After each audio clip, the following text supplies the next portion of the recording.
E ono tau me te haurua te whakawhiu ku u taina atu nei ki runga ia Aaron Tulafono mo te whakamate pokere hu I ona hoa ia Jay Cherie Makakea rawa ko Joseph Tāwhai I te rātau.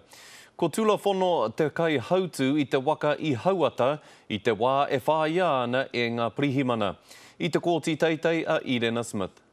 Ki te aro kore ki ngā ture, he aitua, ina ko te whare here here te mutunga mai. It is a result of your stupidity, which I regard as being deliberate. 2 young people have lost their lives. No te hepe te makua pahure I te taraiwa a Tulafono I tētahi waka katuki, engari ka hore ia I ta huri ki te āwhina I ana pāhihi, engari I o makea ia mai te wāhi I tuki tana waka, ka mate a Jay Cherie Makakea raua ko Joseph Tāwhai, tāpiri atu ki tērā. He knew that he would be caught yet again for driving whilst disqualified. So that's really been the trigger of the tragedy. Koinei hoki te tuatoru o ngā wā e mauana Tulafono e totohe ana ki te taraiwa waka I te wā e taumanu ana tana raihana. The fact that he was responsible for their totally unnecessary deaths is probably something which is going to haunt Mr. Tulafono for the rest of his life.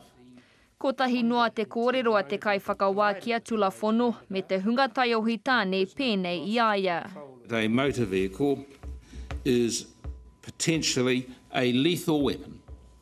It can kill or maim, as it did that night.